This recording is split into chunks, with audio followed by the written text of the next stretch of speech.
Hello students, previous class में हमने red I tool तक पढ़ लिया था। आज हम आगे के टूल्स के बारे में पढ़ेंगे। तो आइए स्टार्ट करते हैं। तो आप यहाँ पे सबसे पहला टूल आ जाता है आपका यहाँ पे ब्रश टूल। आप जैसे ब्रश टूल पे क्लिक करेंगे, यहाँ पे आप देखेंगे ब्रश टूल की प्रॉपर्टी ओपन हो गई है। ये ड्रॉप डाउन एरो है, आप इस पर क्लिक करेंगे तो आपको यहाँ पे डिफरेंट टाइप के ब्रशेस मिलेंगे। आप जिस भी ब्रश का यूज करना चाहते हैं आप उस पर क्लिक करिए और अपनी लेयर पे आके उसको इस तरीके से ड्रॉ कर सकते हैं। इस तरीके से अगर आप कुछ लीव्स फॉर्मेट लेना चाहते हैं तो आप यहाँ पे आएंगे नीचे। आप यहाँ पे देख रहे हैं कुछ लीव्स की भी स्टाइल्स दे रखी हैं, आप यहाँ पे बना सकते हैं इस तरीके से। तो यहाँ पे आपको डिफरेंट टाइप के ब्रशेस मिलेंगे। आप जिस भी ब्रश का यूज करना चाहते हैं आप इजिली कर सकते हैं। आपको अपने ब्रश का कलर चेंज करना है तो आपको यहाँ पे आना है फॉरग्राउंड कलर पे। आप इस पर क्लिक करेंगे। अब आपको जैसा भी ब्रश का कलर रखना है उसका आपको सिलेक्शन लेना है। कलर आप सेलेक्ट करेंगे और ओके करेंगे। आप अपनी लेयर पे जाके इस तरीके से ड्रॉ करेंगे तो देखिए आपके जो ब्रश था उसका कलर यहाँ पे चेंज हो गया है। इसके बाद नेक्स्ट ऑप्शन आ जाता है हमारा पेंसिल टूल। पेंसिल टूल का यूज होता है अगर हम अपने अकॉर्डिंग कोई शेप ड्रॉ करना चाहते हैं, कुछ बनाना चाहते हैं तो हम बना सकते हैं। हम बैक जाएंगे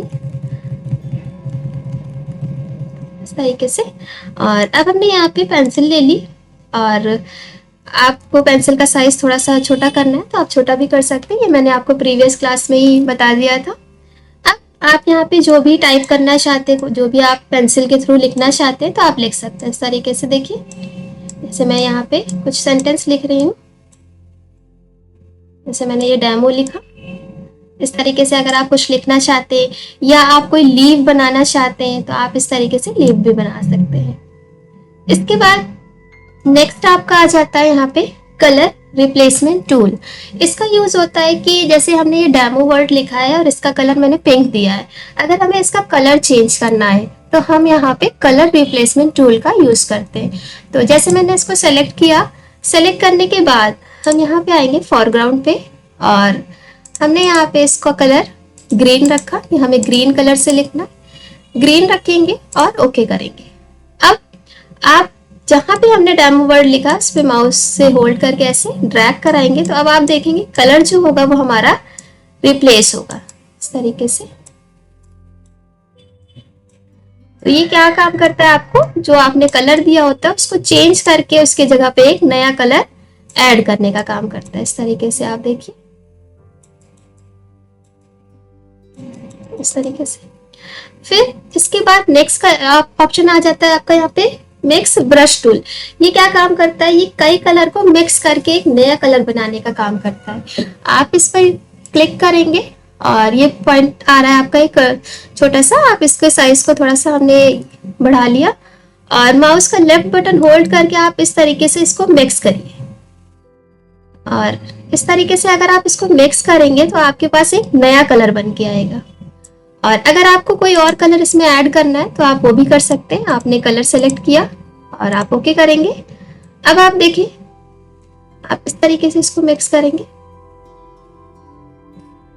तो आप यहाँ पे देख रहे हैं कि आपने यहाँ पे कई सारे कलर्स लिए थे तो ये कई कलर को मिक्स करके एक दूसरा कलर बनाकर देने का काम करता है।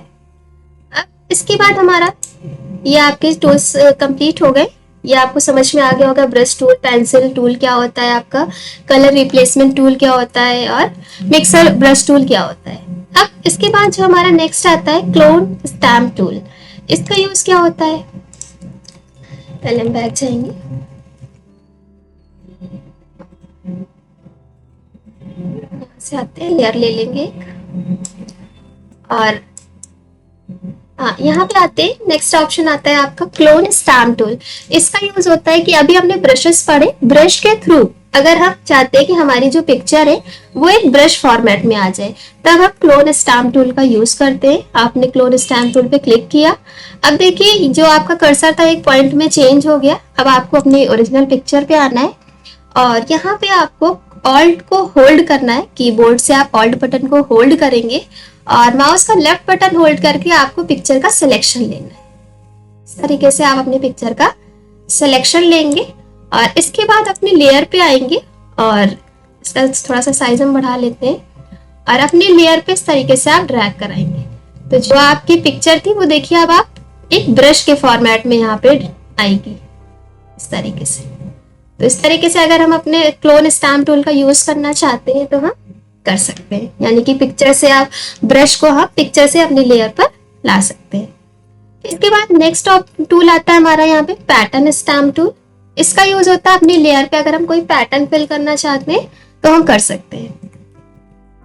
तो यहाँ पे अगर आप पैटर्न स्टैम्प टूल पे क्लिक करेंगे तो यहाँ पे पैटर्न की प्रॉपर्टी ओपन हो जाएगी। अब आप यहाँ पे देखिए छोटा सा एरो शो कर रहा है, आप इस पर क्लिक करेंगे तो आपको पैटर्न शो करेंगे। जैसे आपको ये बबल्स वाला पैटर्न लेना है, आपने क्लिक किया, थोड़ा सा साइज इसका इंक्रीज कर लेते हैं। इस तरीके से आप ड्रैग कराएंगे तो देखिए आप अपनी लेयर पे पैटर्न बना सकते हैं। इस तरीके से कोई भी पैटर्न आपको अप्लाई करना है अपनी लेयर पे तो आप इजिली अप्लाई कर सकते हैं। फिर आप यहीं पे आएंगे, अगर आपको चेंज करना है तो आप यहाँ से चेंज भी कर सकते हैं इस तरीके से। तो यहाँ पे आपको समझ में आ गया होगा कि आप अपनी लेयर पे किस तरीके से पैटर्न को अप्लाई करते हैं। इसके बाद नेक्स्ट हमारा टूल आ जाता है हिस्ट्री ब्रश टूल और आर्ट हिस्ट्री ब्रश टूल। इसका यूज क्या होता है कि अगर हमारे पास कोई इमेज है और उस इमेज में हमें थोड़े से कलर को फैलाने का काम करता है ये। जैसे आपने यहाँ पे आर्ट हिस्ट्री ब्रश टूल लिया, अब आप देखिए हम इसके कॉर्नर्स पे क्लिक कर रहे हैं तो यहाँ से कलर को थोड़ा सा स्मूथ कर रहा, फैला रहा है इस तरीके से। आप थोड़ी पिक्चर को बड़ी कर देते हैं इस तरीके से, देखिए ये देखिए इस तरीके से पिक्चर के कलर को फैलाने का काम करता है। इस तरीके जहां पे भी आप क्लिक करेंगे वहां से ये पिक्चर में कलर को फैला देगा इस तरीके से। अगर आप चाहते हैं कि आपकी पिक्चर नॉर्मल हो जाए तो आप यहीं से आइए, हिस्ट्री ब्रश टूल पे क्लिक करिए और हिस्ट्री ब्रश टूल से आप अपनी पिक्चर को पहले जैसे कर सकते हैं। जैसे हमारी पिक्चर पहले थी, आप इस तरीके से अपनी पिक्चर को पहले जैसा कर सकते हैं। देखिए इस तरीके से। तो आर्ट हिस्ट्री ब्रश टूल जो होता है वो कलर को थोड़ा सा फैलाने का काम करता है और जो हिस्ट्री ब्रश टूल होता है वो कलर को पहले जैसा ठीक करने का काम करता है। इसके बाद नेक्स्ट हमारे टूल आ जाता है इरेजर टूल। इरेजर से ही आप समझ रहे होंगे कि अगर हमें अपनी पिक्चर का कुछ पार्ट इरेज करना है तो वो हम यहाँ से कर सकते हैं। अब देखिए जैसे कि हमने यहाँ पे इरेज टूल लिया और साइज थोड़ा सा मैंने बढ़ा लिया। अब इतना पार्ट जैसे मुझे इरेज करना है, अब देखिए हम इरेज कर रहे हैं तो यहाँ पे हमारा ब्लू कलर शो कर रहा है क्योंकि बैकग्राउंड में हमारा जैसा कलर होगा सेम हमारा यहाँ पे पिक्चर पे भी शो करेगा। अब जैसे मैंने बैकग्राउंड पे व्हाइट कलर दे दिया, इसको मैं स्विच करती हूँ और अब अगर हम इरेज करेंगे तो अब आप देखिए आपकी पिक्चर इरेज हो रही है और बैकग्राउंड आपका व्हाइट आ रहा है इस तरीके से। इसके बाद नेक्स्ट आ जाता है हमारे यहाँ पे बैकग्राउंड इरेजर टूल। जैसे मान लीजिए हमारे बैकग्राउंड में कोई कलर लगा है इस तरीके से और अभी अगर हम यहाँ से इरेजर टूल लेते हैं तो हमारा बैकग्राउंड तो शो करता है, सिर्फ हमारी पिक्चर का पार्ट इरेज होता है जितना हमने सिलेक्शन लिया होगा। अगर हम चाहते हैं हमारा बैकग्राउंड भी इरेज हो तो उसके लिए हमें यहाँ पे बैकग्राउंड इरेजर टूल का यूज करना है। आप इस पर क्लिक करेंगे और इस पर क्लिक करने के बाद अब अगर आप इरेज करते हैं तो देखिए आपका जो बैकग्राउंड का कलर आपने दिया था वो भी आपका इरेज होगा। जो आपकी लेयर होगी वो ट्रांसपेरेंट फॉर्म में आएगी, देखिए ट्रांसपेरेंट होके आ रही है इस तरीके से। अगर आप इरेजर टूल का यूज करेंगे तो सिर्फ आपका पिक्चर इरेज होगी, बैकग्राउंड आपका शो करेगा। अगर आप बैकग्राउंड इरेजर टूल का यूज करेंगे तो बैकग्राउंड भी आपका इरेज होगा। इसके बाद जो हमारा नेक्स्ट आ जाता है वो हमारा यहाँ पे शो करेगा मैजिक इरेजर टूल। इसका यूज होता है सिमिलर कलर को इरेज करने के लिए, मतलब जो एक जैसे कलर होते हैं अगर हम उनको हटाना चाहते हैं तो हम यहाँ पे हटा सकते हैं। आप इस पर क्लिक करेंगे, अब जैसे ही आप क्लिक करेंगे देखिए जो सेम कलर था उसको ये इरेज करने का काम कर रहा है। आपको बस इसमें क्लिक करना है इस तरीके से, देखिए तो आपको इरेजर अच्छे से समझ में आ गया होगा।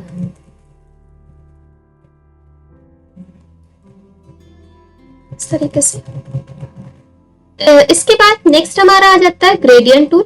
ग्रेडियंट टूल का यूज होता है कि अगर हम अपनी लेयर पे ग्रेडियंट फिल करना चाहते हैं तो हम यहाँ पे कर सकते हैं। तो पहले मैंने एक लेयर ले ली। इसके बाद अगर आप ग्रेडियंट पे क्लिक करते हैं तो ऊपर हमारी ग्रेडियंट की प्रॉपर्टी ओपन हो जाती है। अब आप यहाँ पे ये डाउन एरो है, यहाँ पे आप क्लिक करेंगे तो आपको डिफरेंट टाइप्स के ग्रेडियंट मिलेंगे। आप जिस भी ग्रेडियंट को लेना चाहते हैं उस पर क्लिक करेंगे और अपनी लेयर पे आके माउस का लेफ्ट बटन होल्ड करके नीचे की ओर ऐसे ड्रैग करेंगे। अब आप देखिए जो आपकी लेयर थी उसमें ग्रेडियंट फिल हो गया है। अगर आप अपने ग्रेडियंट का डायरेक्शन को चेंज करना चाहते हैं, मतलब वो सेंटर से आए, तो आप यहाँ पे देखिए डिफरेंट टाइप की डायरेक्शंस दे रखी हैं। आप इस पर क्लिक करेंगे तो ये आपका देखिए इस फॉर्मेट में आएगा। अगर आपको और कोई डायरेक्शन लेनी है तो आप और कोई भी डायरेक्शन ले सकते हैं। इस तरीके से देखिए, अगर आपको और कोई कलर अप्लाई करना है या फिर कोई और स्टाइल देना चाहते हैं तो आप दे सकते हैं। इस तरीके से देखिए, आपको कोई और ग्रेडियंट लेना है, ब्लैक एंड व्हाइट में लेना है तो आप यहाँ से ब्लैक एंड व्हाइट में भी ले सकते हैं। इसकी डायरेक्शन चेंज करनी है तो आप यहाँ से डायरेक्शन भी चेंज कर सकते हैं इस तरीके से। तो ग्रेडियंट टूल से अगर हम अपनी लेयर पे कोई भी ग्रेडियंट फिल करना चाहते हैं तो हम यहाँ पे इजिली कर सकते हैं। इसके बाद नेक्स्ट हमारा आ जाता है पेन बकेट टूल। इसका यूज होता है कि अगर हमें कोई सॉलिड कलर अपनी लेयर में फिल करना है तो हम यहाँ से कर सकते हैं। आप इस पर क्लिक करेंगे और देखिए हमारा जो कर्सर होगा वो एक बकेट फॉर्मेट में शो करने लगेगा। आप इस पर क्लिक करेंगे तो आपका जो सॉलिड कलर आपका फोरग्राउंड में होगा वो आपकी लेयर पे फिल हो जाएगा। अगर आप यहाँ पे कलर चेंज करना चाहेंगे कि आपको लेयर का कलर कोई और रखना है तो आप सिलेक्शन लीजिए और फिर से क्लिक करेंगे तो अब देखिए आपकी जो लेयर थी वो ग्रीन कलर की हो गई। इसके बाद नेक्स्ट हमारे ऑप्शन आ जाते हैं ब्लर टूल। इसका क्या काम होता है, जैसे हम अपनी पिक्चर को थोड़ा सा ब्लर करना चाहते हैं तो हम कर सकते हैं। पहले हम यहाँ पे पिक्चर ओपन करते हैं।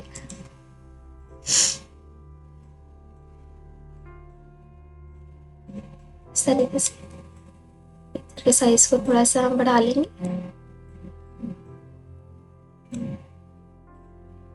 और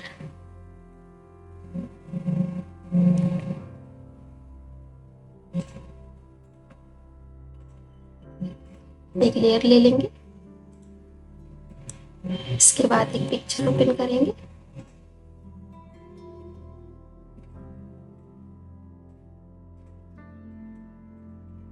देखिए पिक्चर का साइज बहुत बड़ा है तो पिक्चर को पहले हम थोड़ा सा छोटा कर लेते हैं।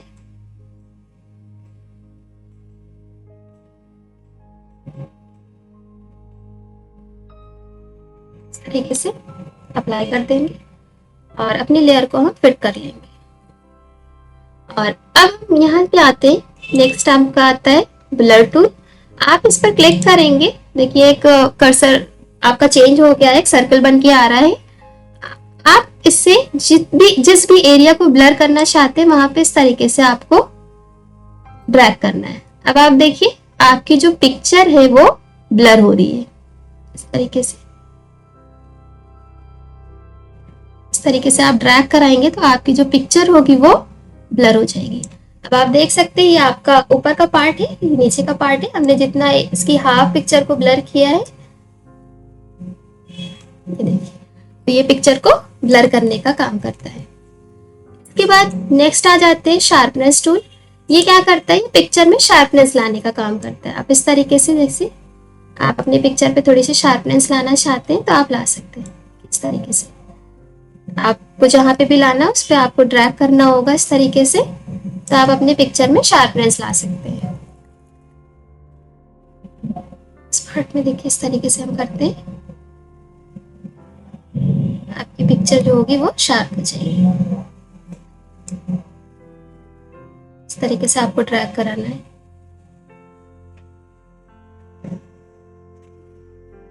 इसके बाद नेक्स्ट हमारा आ जाता है यहाँ पे स्मग टूल। इसका काम होता है कि अगर हम पिक्चर्स के कॉर्नर्स में थोड़े से कलर को इस तरीके से फैलाना चाहते हैं तो हम यहाँ से फैला सकते हैं। इस तरीके से देखिए, हम आपको जूम करके दिखाते हैं। इस तरीके से देखिए, थोड़े से कलर को अगर हम फैलाना चाहते हैं इस तरीके से तो हम फैला सकते हैं। जूम आउट करना है।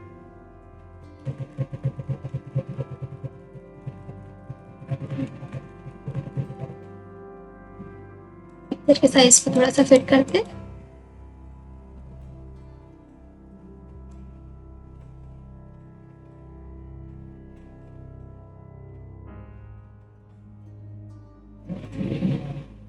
इसके बाद नेक्स्ट हमारे टूल आ जाते हैं। ये आपकी पिक्चर में इफेक्ट्स लाने के काम करते हैं। जैसे डॉट्स टूल दे रखा है, आप इस पर क्लिक करेंगे।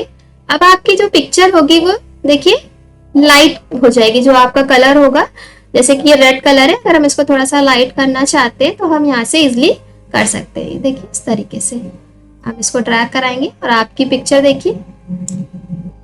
अब आप देखेंगे ये आपकी ओरिजिनल पिक्चर है और इसमें हमने इफेक्ट अप्लाई किया है। आप इस तरीके से देखिए, तो ये पिक्चर में लाइट कलर को लाने का काम करता है इस तरीके से।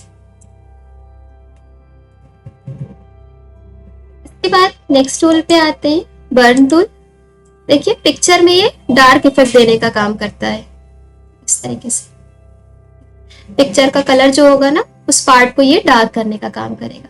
आप जितने भी एरिया में डार्क कलर फिल करना चाहते हैं तो आप यहाँ से कर सकते हैं इस तरीके से। इस तरीके से अब आप देखिए, ये आपकी डुप्लीकेट पिक्चर थी जिसपे हमने इफेक्ट अप्लाई किया है। ये आपकी ओरिजिनल पिक्चर है।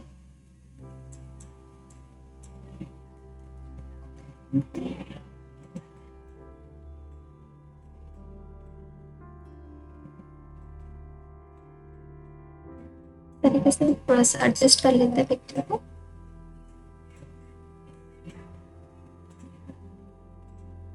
फिर इसके बाद नेक्स्ट हमारा आ जाता है। देखिए आप इस पे क्लिक करेंगे तो ये पिक्चर में ग्रेइश इफेक्ट देने का काम करेगा इस तरीके से। आपकी जो भी पिक्चर होगी उसमें ये ग्रे कलर का देने का काम करता है इस तरीके से। इस तरीके से अगर आप कलर ग्रेइश कलर फॉर्मेट देना चाहते हैं तो आप यहाँ से दे सकते हैं। नॉर्मल करना है, आप अंडू कर दीजिए, पिक्चर आपकी नॉर्मल हो जाएगी। तो होप्स आज आपको टूल्स के बारे में अच्छे से समझ में आ गया होगा। आगे के टूल्स के बारे में हम नेक्स्ट वीडियो में पढ़ेंगे।